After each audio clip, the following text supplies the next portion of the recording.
कोई व्यक्ति नहीं है, वो तत्व है। जिस तत्व से ये सब कुछ चल रहा है, इस संसार का सार है, निचोड़ है, वही शिव तत्व है।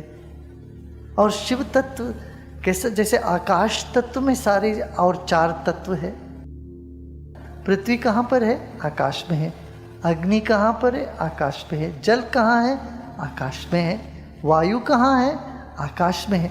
सो सभी चारों तत्वों का घर कौन सा है? आकाश तत्व। अवकाश इसलिए कहते हैं आकाश।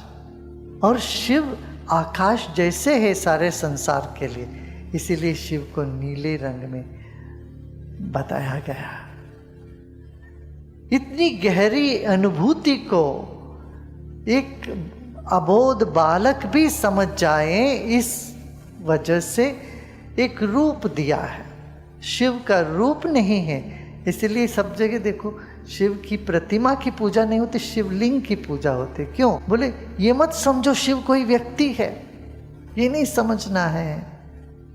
ये कहीं बैठा रहा, वहाँ 15,000 साल पहले ध्यान में बैठा रहा कोई व्यक्ति, ऐसे ऐसे बोलने वाले कुछ जानते ही नहीं इसके बारे में, ना शास्त्र जानते ना अनुभव में जानते इस बात को। शिव कोई व्यक्ति है ही नहीं, इसीलिए वो अरूप, शिव का कोई रूप नहीं है। जहाँ वाणी और मन प्रवेश नहीं कर पाता, छू नहीं पाती है, वही तत्व है शिव तत्व। और वो ये प्रकृति से उनका विवाह है, माने ये प्रकृति शिव तत्व में ही रहता है। और शिव तत्व को पहचानो तो प्रकृति के जरिए ही पहचान सकते हैं। तो शिव तत्व को जानो। 36 तत्व बोला गया है हमारे आगम में। पहला तत्व है पृथ्वी और 36वां तत्व है शिव तत्व। सूक्ष्म से सूक्ष्म कुछ है इस संसार में, वो शिव तत्व है। जिसको सूक्ष्म बोलते हैं वो सब जगह व्याप्त होता है। फिर मुकुट में चंद्रमा क्यों रखा? चंद्रमा माने मन। अच्छा, ये सब मन से तो बुद्धि से तो जान रहे हैं, और कैसे मन? आधा थोड़ा सा मन होना चाहिए, छोटा सा, थोड़ा सा एक झलक मिल सकता है। जानत तुम ही हो जाए। पूर्ण रूप से जाना नहीं जा सकता, पूर्ण रूप से उसमें गुल मिल सकते हैं। वो तत्व शिव तत्व है, मगर वो हल्का सा एक, अच्छा अभी हम बोल रहे हैं, आप भी सुन रहे हो, कहीं ना कहीं कोई ना कोई अनुभूति तो होती है। किसको होती है? हमें होती है। मैं कौन? वो क्या है? वो चंद्रमा उसका संकेत है। और सांप गले में, सांप क्या है? जागरूकता, सजगता, होश। आप जागृत अवस्था में रहते हो या सुषुप्ति में चले जाते हो, गहरी नींद में चले जाते हो, मगर एक अवस्था है जहां हम जागते भी हैं और विश्राम भी कर रहे हैं, वही तुरीय अवस्था, चौथी अवस्था जिसको कहते हैं, उसी को शिव बोला गया, उसी को आत्म तत्व कहते हैं। ये प्रतीक के रूप में सांप है। जागृत शिव आंख बंद करके बैठे हैं, मगर ये मत सोचो सो रहे हैं, जागृत है अंदर से। कैसे? बिल्कुल होश में है, वो बताया। और त्रिशूल रखे। त्रिशूल का अर्थ ही यही है, 3 गुण, सत्व, रज और तम, ये तीनों गुणों को थाम के रखे हैं। इन तीनों गुणों के परे हैं ये तीनों गुणों को जो थामने वाली शक्ति, वो चैतन्य शक्ति। चैतन्य शक्ति से ही ये तीनों गुण चलते हैं और ये बदलते भी हैं। ये उसका अर्थ ये है। इस तरह से डमरू है, डमरू का अर्थ है नाद। नाद बिंदु कलादी नमो नमः। नाद शब्द गुणम आकाशम, आकाश का गुण है शब्द है, और वो शब्द शिव के रूप में है। फिर सिर से गंगा निकल रही है, माने सिर की चेतना में इतनी सारी विद्याएं पड़ी हुई है, बहुत ज्ञान है, मगर एकदम एक साथ सारे ज्ञान बाहर आ जाए कैसे संभाल पाएंगे? नहीं, ज्ञान का ग्रहण कैसे कर सकते? एक हल्का सा एक धार ज्ञान का निकले तो लोग उसको जान पाते हैं। और अर्धांगिनी आधा तो पार्वती का देखे, यही तो बताता है।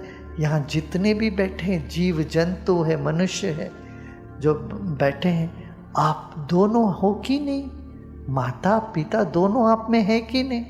शिव शक्ति के समागम में तो सब सारा संसार है, सृष्टि है।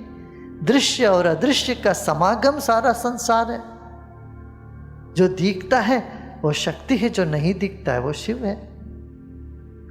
तो ये दोनों मिलके तो होता। मन नहीं दिखता, शरीर दिखता है।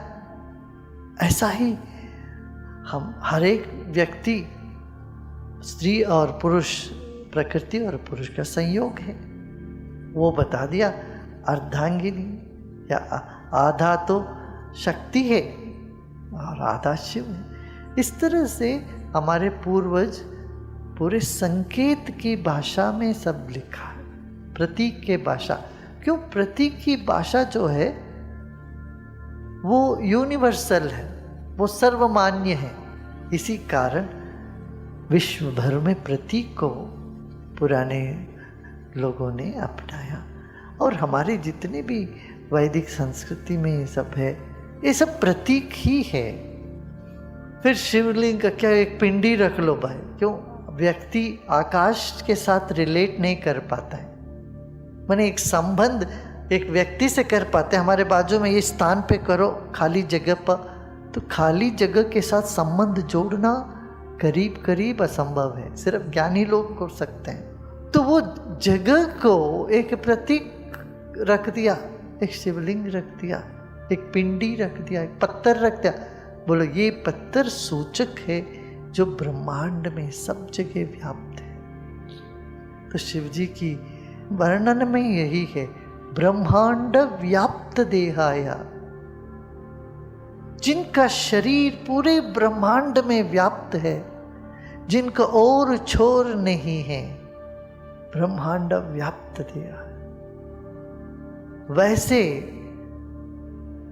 शिव तत्व को मैं बार बार प्रणाम करता हूं, ये कहते आए।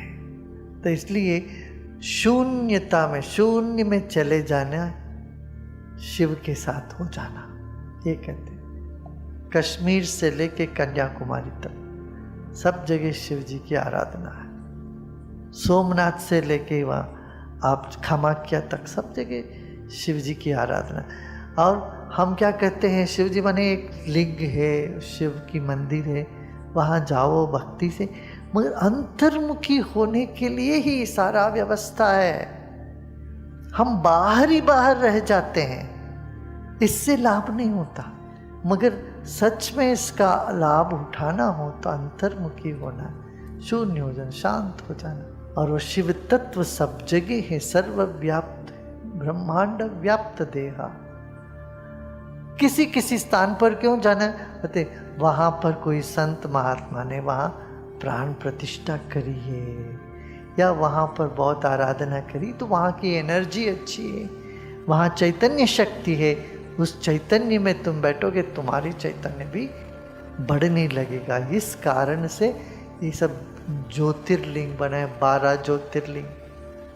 ज्योतिर्लिंग अर्थ ही ज्योति स्वरूप है।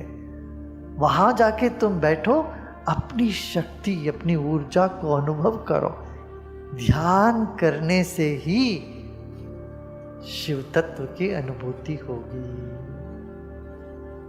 हाँ, तब कहते शिवो हम शिवो, मैं और शिव अलग नहीं है। और दूसरी एक बात भी रही, नेशनल इंटीग्रेशन, राष्ट्रीय एकीकरण के लिए भी लोगों ने ये बनाया। दक्षिण के लोग काशी जाएं, काशी के लोग रामेश्वरम जाएं, यहाँ से केदारनाथ जाए। तो इस तरह से करके भारत को एक सूत्र में बांधने के लिए ये सब यात्राएं बहुत कारणीभूत रहा है।